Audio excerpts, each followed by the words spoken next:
Imamat pasal 6. Tuhan berfirman kepada Musa, apabila seseorang berbuat dosa dan berubah setia terhadap Tuhan, dan memungkiri terhadap sesamanya barang yang dipercayakan kepadanya, atau barang yang diserahkan kepadanya, atau barang yang dirampasnya, atau apabila ia telah melakukan pemerasan atas sesamanya, atau bila ia menemui barang hilang dan memungkirinya, dan ia bersumpah dusta dalam perkara apapun yang diperbuat seseorang, sehingga ia berdosa. Apabila dengan demikian ia berbuat dosa dan bersalah, maka haruslah ia memulangkan barang yang telah dirampasnya, atau yang telah diperasnya, atau yang telah dipercayakan kepadanya, atau barang hilang yang ditemuinya itu, atau segala sesuatu yang dimungkirinya dengan bersumpah dusta. Haruslah ia membayar gantinya sepenuhnya dengan menambah 1/5. Haruslah ia menyerahkannya kepada pemiliknya pada hari ia mempersembahkan korban penebus salahnya.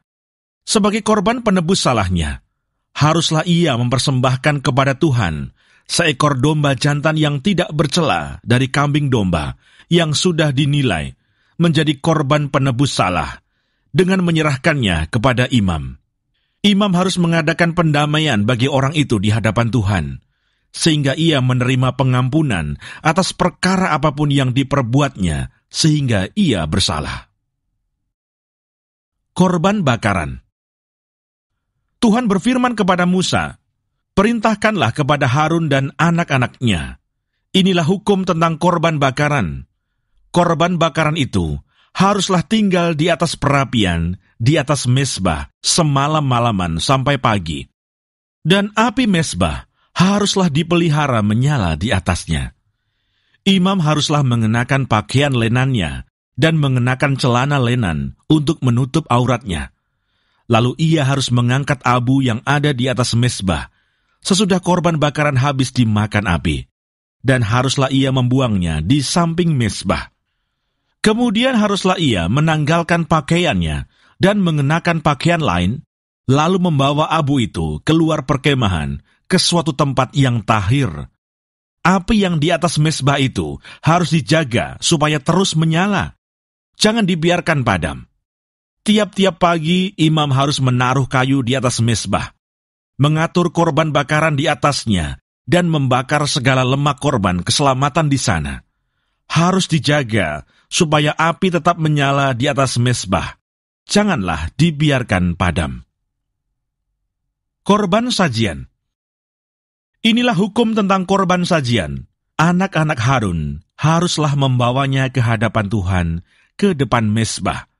Setelah dikhususkan dari korban sajian itu, segenggam tepung yang terbaik dengan minyak, serta seluruh kemenyan yang di atas korban sajian itu, maka haruslah semuanya dibakar di atas mezbah, sehingga baunya menyenangkan sebagai bagian ingat-ingatannya bagi Tuhan. Selebihnya haruslah dimakan oleh Harun dan anak-anaknya. Haruslah itu dimakan sebagai roti yang tidak beragi di suatu tempat yang kudus. Haruslah mereka memakannya di pelataran kemah pertemuan. Janganlah itu dibakar beragi. Telah kuberikan itu sebagai bagian mereka daripada segala korban api-apianku. Itulah bagian maha kudus, sama seperti korban penghapus dosa dan korban penghapus salah. Setiap laki-laki di antara anak-anak Harun haruslah memakannya. Itulah suatu ketetapan untuk selamanya bagi kamu turun-temurun. Itulah bagianmu dari segala korban api-apian Tuhan. Setiap orang yang kena kepada korban-korban itu menjadi kudus. Tuhan berfirman kepada Musa, inilah persembahan Harun dan anak-anaknya yang harus dipersembahkan oleh mereka kepada Tuhan pada hari ia diurapi. 1/10 eva tepung yang terbaik sebagai korban sajian yang tetap, setengahnya pada waktu pagi dan setengahnya pada waktu petang. Haruslah itu diolah di atas panggangan bersama-sama minyak. Setelah teraduk haruslah engkau membawanya dan mempersembahkannya sebagai korban sajian, sesudah dibakar dan berpotong-potong sebagai bau yang menyenangkan bagi Tuhan. Dan imam dari antara anak-anaknya yang diurapi sebagai penggantinya haruslah mengolahnya. itulah suatu ketetapan untuk selamanya. Seluruhnya haruslah dibakar bagi Tuhan. Tiap-tiap korban sajian dari seorang imam itu haruslah menjadi korban yang terbakar seluruhnya. Janganlah dimakan. Korban penghapus dosa. Tuhan berfirman kepada Musa demikian, "Katakanlah kepada Harun dan anak-anaknya, inilah hukum tentang korban penghapus dosa. Di tempat korban bakaran disembelih, disitulah harus disembelih korban penghapus dosa di hadapan Tuhan. Itulah persembahan Maha Kudus. Imam yang mempersembahkan korban penghapus dosa itulah yang harus memakannya. Haruslah itu dimakan di suatu tempat yang kudus, di pelataran kemah pertemuan. Setiap orang yang kena kepada daging korban itu menjadi kudus. Dan bila darahnya ada yang terpercik kepada sesuatu pakaian, haruslah engkau mencuci pakaian itu di suatu tempat yang kudus. Dan belanga tanah, tempat korban itu dimasak, haruslah dipecahkan.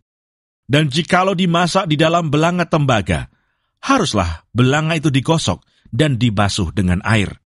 Setiap laki-laki di antara para imam haruslah memakannya. Itulah persembahan Maha Kudus.